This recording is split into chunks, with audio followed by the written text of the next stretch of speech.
Hull Marina is a key landmark in the city of Kingston upon Hull. It has a deep history and is pointing and driving itself to the future.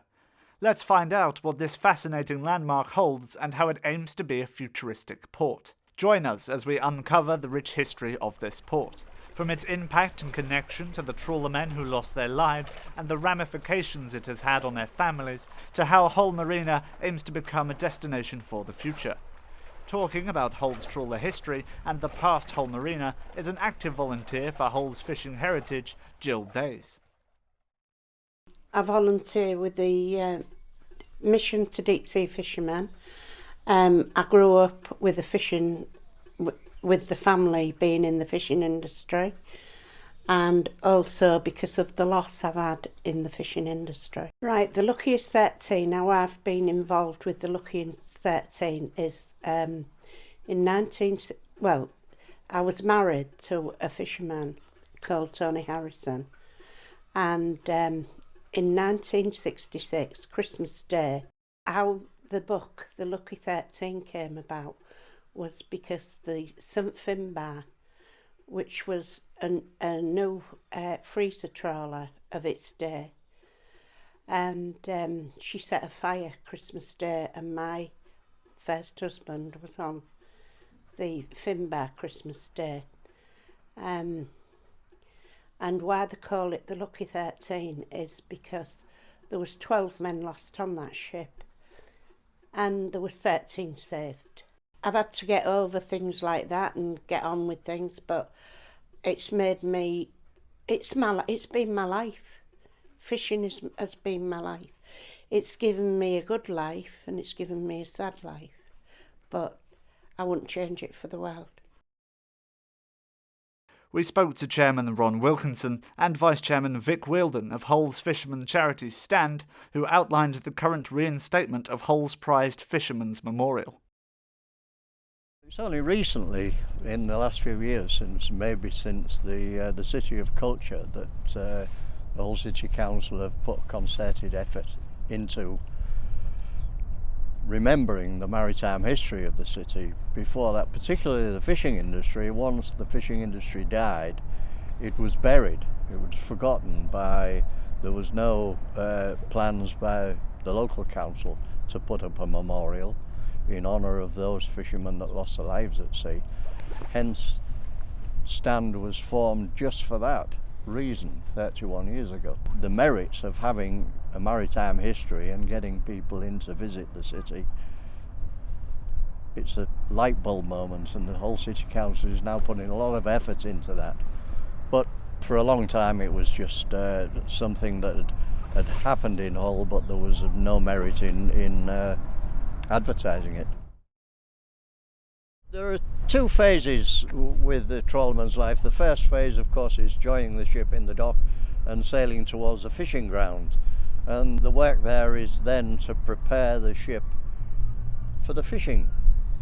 So the nets are prepared, the fish room, which is the hole that the fish is stored in, that's prepared, ready to receive this. That's normally a trip of between 3 and 5 days.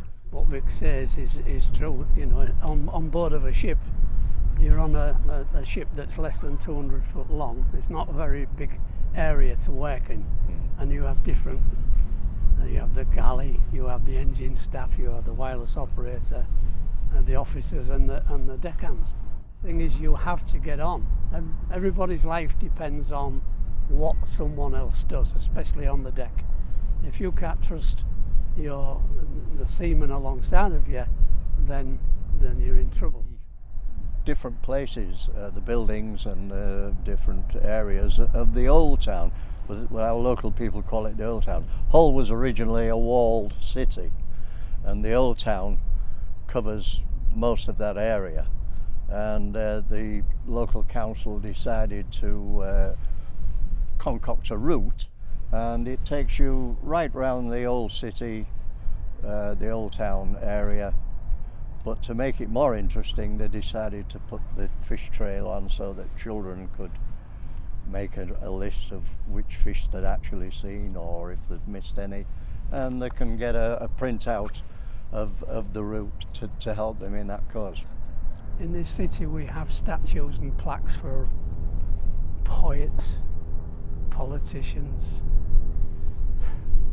Aviatrixes? yeah, pilots, Pilots, yes.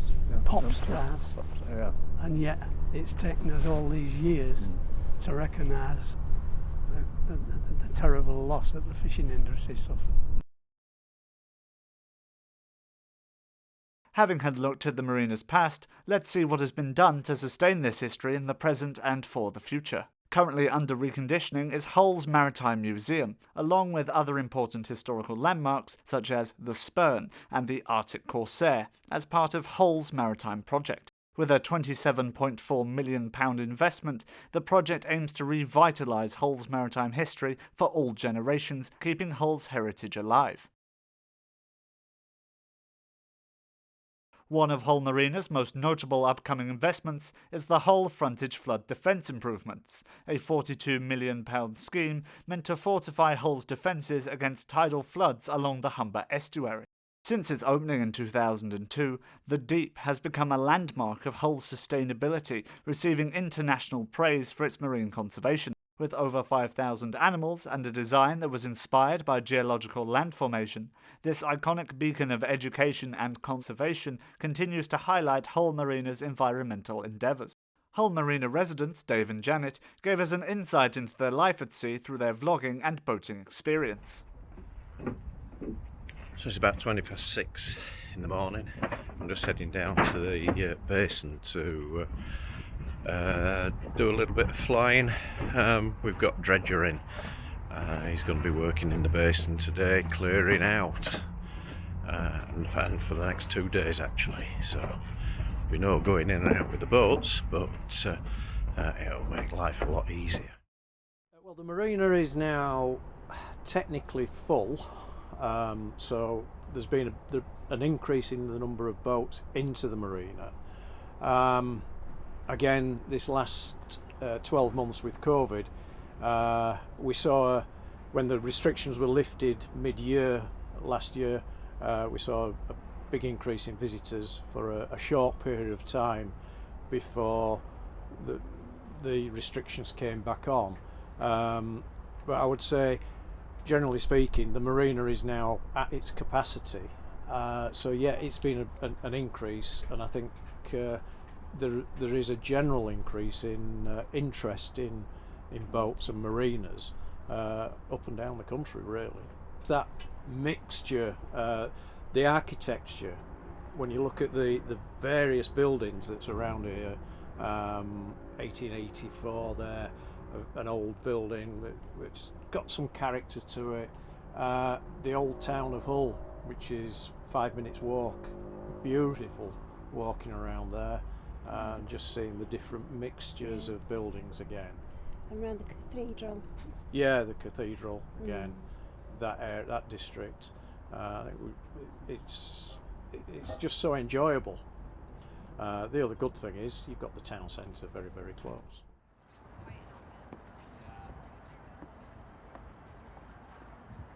It's been a very difficult year with COVID, but we've seen changes around the Marina district, and especially down Humber Street, with new businesses starting to flourish in the old warehousing, and that side of it interests me greatly.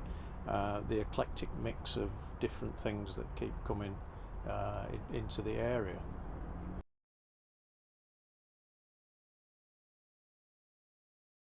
For Hull Marina, I would hope that it gives some protection for the district. I know full well Hull is actually below sea level, many parts of Hull, and it does need protection. That is critical.